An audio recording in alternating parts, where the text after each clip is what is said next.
Hello hi नमस्ते, आप सभी का हमारे यूट्यूब चैनल हिस्ट्री मंत्रा पर फिर एक बार स्वागत है।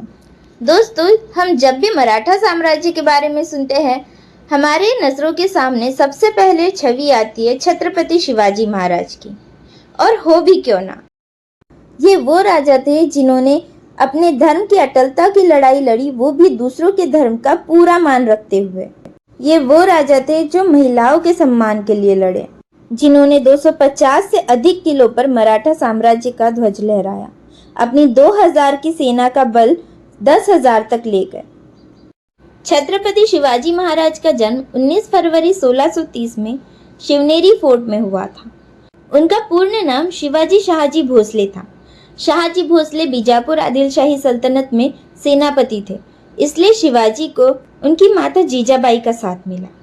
जीजा माता ने देवी माँ शिवाई से एक पराक्रमी पुत्र की कामना की थी, इसीलिए शिवाजी राजे का नाम माँ शिवाई पर रखा गया। जीजा माता जाधव वंश में जन्मी एक प्रतिभाशाली महिला थी। जीजा माता ने शिवाजी राजे को राजनीति और युद्ध के साथ विदेशी शक्तियों पर हमला करने के लिए आवश्यक अनुशासन का प्रशिक्षण दिया। युद्ध कला के साथ महाभारत, रामायण जैसे ग्रंथों की शिक्षा भी दी। अपने शासनकाल के दौरान शिवाजी महाराज ने मुगल, गोलकोंडा की कुतुबशाही, बीजापुर की आदिलशाही और यूरोपियन उपनिवेशिकों के साथ मित्रता और शत्रुता दोनों की, और ये संभव हो पाया उनकी निष्ठावान सेना के साथ की वजह से। शिवाजी महाराज ने कोंकण के कोली समुदाय को साथ लेकर, जिन्हें मावड़े कहा जाता है, उस वक्त की सबसे प्रभावशाली शक्तियों को ललकारा। मावड़े पहाड़ी युद्ध नीतियों में परिपूर्ण थे।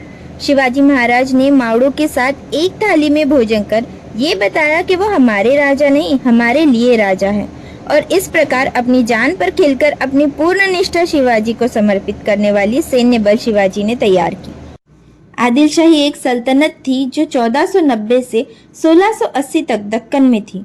बीजापुर राजधानी वाली आदिलशाही सल्तनत से शिवाजी महाराज ने अपने अभियानों की शुरुआत की। छत्रपति शिवाजी महाराज ने अपने अनुशासित और सुव्यवस्थित प्रशासन की स्थापना की।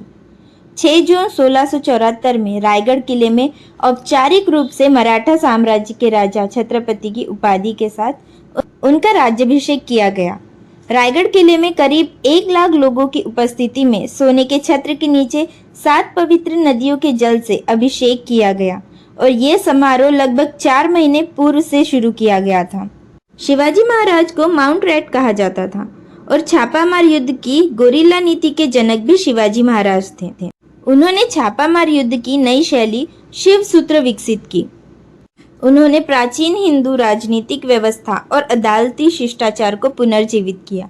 1645 में शिवाजी महाराज द्वारा हिंदवी स्वराज की विचारधारा प्रस्तुत की गई। हिंदवी स्वराज का अर्थ है विदेशियों की सत्ता को समाप्त करके स्वशासन की स्थापना करना, क्योंकि उस वक्त पूरे भारतवर्ष पर मुगल, अंग्रेज, फ्रेंच, पुर्तगाली इन्हीं का शासन था। छत्रपति शिवाजी महाराज वे थे जो युद्ध में भी पूर्ण मर्यादा का पालन करते थे। उन्होंने अपने किसी भी अभियान में किसी भी मस्जिद को कोई हानि नहीं पहुंचाई।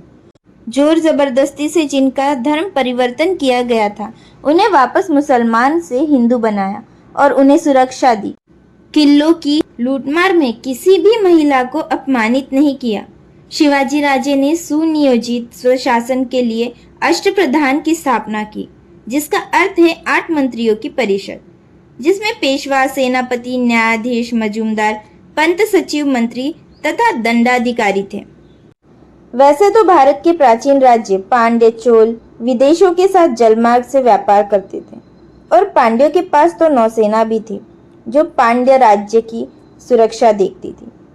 परंतु शिवाजी महाराज ने नौसेना का महत्व समझकर उसका सदुपयोग महाराष्ट्र के कोंकण भाग पर विजय प्राप्त करने के लिए किया। इसी कारण छत्रपति शिवाजी महाराज को भारतीय नौसेना का जनक कहा जाता है। 2 सितंबर 2022 को भारत सरकार ने नेवी के झंडे में बदलाव करते हुए छत्रपति शिवाजी महाराज को ट्रिब्यूट दिया। इसमें सेंट जॉर्ज क्रॉस को हटाकर नए झंडे में एक तरफ सत्यमेव जयते और दूसरी तरफ एक एंकर बनाया है। ये शिवाजी महाराज की शाही मुहर हुआ करती थी। यदि 6 जून 1674 का छत्रपति शिवाजी महाराज के राज्याभिषेक का दिन इतिहास में अंकित न होता तो मराठों का पराक्रम किसी को नजर न आता। मावड़े जैसे किसान अपने शौर्य से परिचित न हो पाते और मराठों को उनका अपना राजा भी नहीं मिलता, जो किलों की लूटमार अपने राज्य के प्रजा को मुगल और अंग्रेजों जैसे विदेशियों के दबावपूर्ण जोर जबरदस्ती के वसूले जाने वाले करों से मुक्ति दिलाने के लिए करते थे। दोस्तों, अगर आपको वीडियो अच्छी लगी हो तो प्लीज़ लाइक करें, दोस्तों के साथ शेयर करिए ताकि भारत के महानायक का मान देश के बच्चे बच्चे में बढ़े। और आपका कोई सुझाव हो तो कमेंट करके ज़रूर बताइए। आप हमारे YouTube चैनल के नए व्यूवर हो तो प्लीज़ सब्सक्राइब करना ना भूलें।